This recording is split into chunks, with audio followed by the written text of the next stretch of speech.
Nambah lagi angka PHK di Indonesia. Per April 2025, jumlah orang yang kena pemutusan kerja mencapai 18.610 orang. Belum lama soal PHK, datanglah angin ribut bernama tarif Trump. Gak lama setelah itu, IHSG sempat dikabarkan trading halt pasca bursa saham dibuka after libur lebaran kemarin. April 2025 ini emang lagi ngeri-ngeri sedep nih. PHK, perang dagang Amerika Cina, IHSG melemah. Ditambah lagi rupiah sempat melemah. Hampir menyentuh angka 17.000 per dolar. Sebagai masyarakat biasa yang hanya bisa nonton konten genco di YouTube, kejeda iklan, udah pasti tarik napas dalam-dalam nih. Kayak orang mau tenggelam aja gitu. Buat kalian yang worry sama keuangan, duduk yang manis, tonton genco sampai habis, dengerin biar keuangan kalian nggak menipis.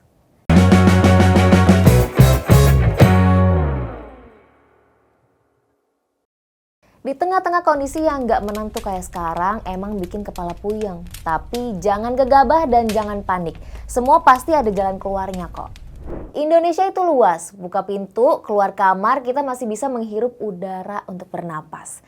Artinya gini, kalau kita merasa buntu di jalan keluar yang ini, yakin deh kita masih bisa cari pintu yang lain.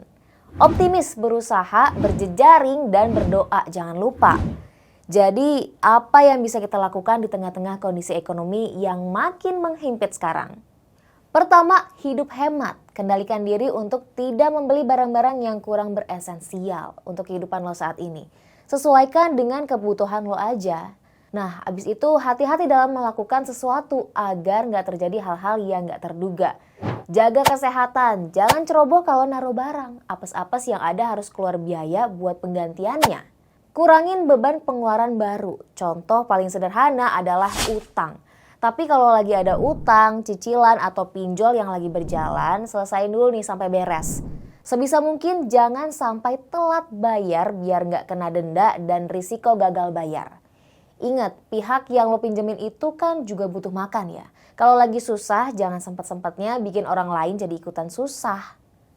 Nah, terus apa lagi nih? Kurangin jajan-jajan. Boleh kok jajan, tapi ya dikurangin aja lah. Misal, ternyata bisa bawa bekal dari rumah. Ya bawa aja, lumayan loh, ini tuh jadi penghematannya. Bawa bekal makan dari rumah dan bawa tumbler dari rumah. Ingat di episode lalu, gak usah latah beli-beli tumbler baru ya abis dengerin ini. Pakai tumbler yang ada aja, terus kalau lo suka ngopi misalnya, kurangin ngopi-ngopi yang fancy-fancy lah. Bikin sendiri, nyeduh sendiri biar nggak boros. Sambil audit keuangan sendiri, cek-cek langganan apa aja yang lo pakai tapi masih auto debit. Misalnya lo langganan nonton, tapi karena kesibukan lo jadi jarang nonton. Mending berhenti dulu sementara daripada mubazir kan uangnya. Terus kalau belanja nih, cermat harga. Lo bisa bandingin harga dan hitung-hitungan mana yang lebih efisien kalau belanja pakai aplikasi, marketplace, toko atau keliling pasar. Kalau nemu yang bermerek, pilih alternatif lebih murah dengan kualitas yang mirip tapi nggak beda jauh. Terus saat mau beli, cek juga lagi diskon atau enggak. Gue tuh percaya setiap langkah hemat dimulai dari rumah. Artinya, hemat itu bukan cuma di luar tapi juga di dalam rumah. Misalnya, pakai listrik, segera dimatiin kalau udah nggak dipakai. Cabut colokan-colokan yang masih kepasang. Mandi jangan sambil konser, biar tagihan air dan listrik nggak jadi membengkak. Lalu kalau ada barang-barang bekas yang nggak kepake tapi masih layak digunakan, mending dijual aja daripada numpuk nggak berguna dan nilai pakainya makin turun. Sayang kan, uang hasil jualnya bisa dipakai untuk kebutuhan prioritas lainnya. Oke, itu semua yang bisa kita lakukan dalam rangka mengerem pengeluaran. Sekarang, gimana caranya tambah penghasilan? Coba deh, cobain freelance. Freelance ini cara yang paling umum untuk menambah penghasilan. Freelance bahkan bisa jadi mata pencarian yang hasilnya lumayan, bahkan menjanjikan loh. Atau iseng-iseng jualan makanan-makanan ringan. Lo bisa beli di toko snack kiloan terus bikin kemasan sendiri dengan harga yang sedikit lo sesuaikan.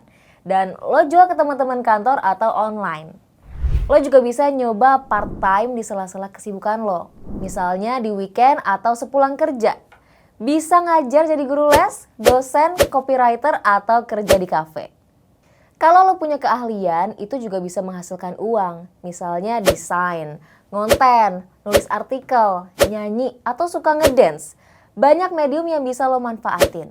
Banyak website-website yang ternama menyediakan ruang ekspresi untuk menghasilkan cuan dari keahlian-keahlian tersebut. Buat lo yang suka dengan sesuatu yang detail dan rapi, ada banget nih lahan cuan dari jasa merapikan dokumen atau file. Coba deh cek kalau nggak percaya, ketik cek jasa merapikan dokumen, itu ada loh.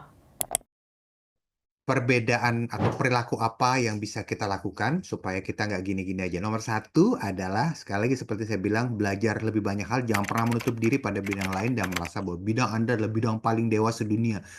Belajar bidang lain, selalu belajar, selalu mau belajar hal baru gitu ya. Tidak ada bidang yang remeh. Bisa jadi bidang yang dulunya remeh, sekarang jadi malah keangkat banget ya. Buat yang merasa nggak punya skill apa-apa, jangan minder dulu. Lo bisa cari pelatihan-pelatihan di internet atau di YouTube.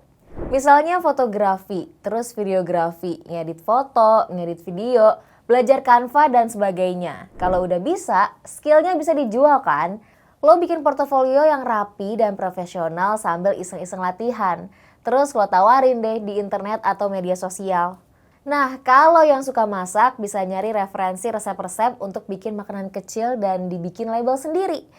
Terakhir dan gak bosen-bosennya kita ingetin, investasi. Gak usah langsung banyak-banyak, sedikit-sedikit aja kayak tabungan reksadana misalnya.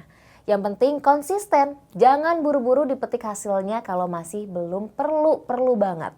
Hindari model investasi yang FOMO nih. Kalau mau investasi, cari rekan atau sahabat yang paham keuangan supaya bisa belajar ilmunya juga.